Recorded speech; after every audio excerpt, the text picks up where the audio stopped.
Oi pessoal, uma ótima noite para todos que nos acompanham aqui no Mando News. Nessa quinta-feira, 20 de junho, às 17 horas e 51 minutos, a gente tem o solstício de inverno.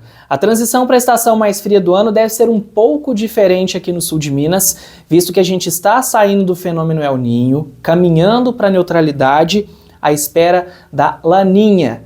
Mas quem me ajuda a explicar melhor sobre as tendências, tudo que vai acontecer nessa estação na nossa região é a meteorologista do IMET, Anete Fernandes. Essa época do ano em Minas Gerais e nas regiões centro-oeste e sudeste corresponde ao período mais seco do ano. Então, uma característica do nosso inverno é o predomínio do céu claro, sol entre poucas nuvens. Tá? Com isso, a gente tem uma grande variação das temperaturas ao longo do dia. Embora seja a época do ano que tem uma menor incidência de radiação solar no hemisfério sul, a variação das temperaturas ao longo do dia é grande, que nós chamamos de grande amplitude térmica diurna. Ou seja, friozinho pela manhã, temperaturas mais elevadas à tarde. Nessa época do ano também se torna recorrente os baixos índices de umidade inferior a 30% no período da tarde. Também como uma resposta ao grande período sem chuva e também ao predomínio de céu claro. E esses baixos índices de umidade favorecem a propagação de incêndios. Lembrando que a baixa umidade não é a causa, mas ela favorece a propagação de incêndios, o que requer uma cautela maior ao se queimar lixos ou descartar uma bituca de cigarro acesa, coisas assim. A gente pede um cuidado maior da população. Esse tempo aberto e seco ele também favorece para piora na qualidade do ar. O longo tempo sem chuva faz com que a gente tenha uma maior quantidade de material particulado, ou seja, poeira em suspensão. O que limpa a atmosfera é chuva, então nessa época que não chove, a gente tem uma atmosfera naturalmente mais suja. Com as queimadas, piora ainda mais a qualidade do ar, tanto pela fumaça quanto pela fuligem. Uma outra característica do nosso inverno, a faixa leste de Minas, Jequitinhonha, Mucuri, Rio Doce, Zona da Mata, e mesmo a região serrana do sul de Minas, quando a umidade está maior, ou seja, quando o transporte de umidade de origem oceânica está mais intenso, a gente tem a combinação de temperaturas elevadas e umidade um pouco maior nas primeiras horas do dia, o que favorece a formação de nevoeiro ou névoa úmida. É que as massas de ar frio conseguem chegar à região centro-oeste e sudeste com intensidade suficiente para provocar grande declínio de temperatura de um dia para o outro, mantendo temperaturas amenas por dias consecutivos, o que nós chamamos de episódios frios. E nos episódios frios se torna recorrente a formação de geada, principalmente na região serrana do sul de Minas.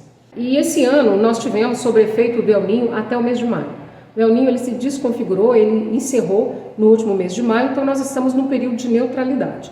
Tá? Então não tem nenhum fenômeno de grande escala atuando, impactando, né, nas condições do inverno, não teremos.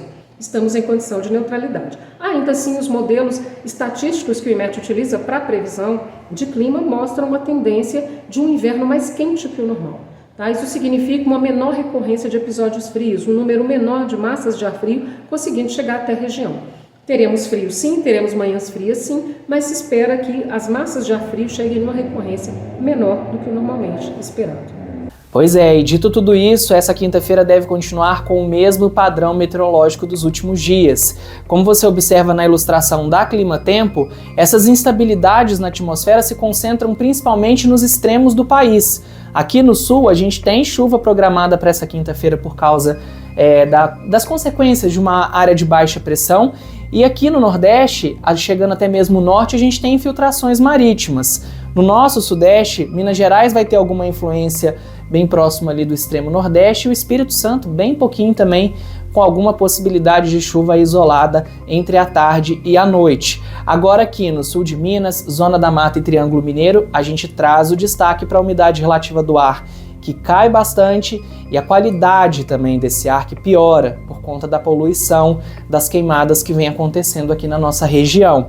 E a gente traz também o destaque que a gente pode ter uma madrugada mais friazinha nessa quinta-feira, mas as temperaturas sobem rapidamente. Antes mesmo do horário do almoço, a gente já deve observar as temperaturas máximas. Aqui em Pouso Alegre, por exemplo, a quinta começa com 12 graus, pode chegar aos 27 ali durante a tarde. Em Delfim Moreira, por ser um pouco mais alto, a cidade registra mínima de 8 com máxima de 22 graus. E em Santa Rita de Caldas, mínima de 11 e máxima de 25 graus.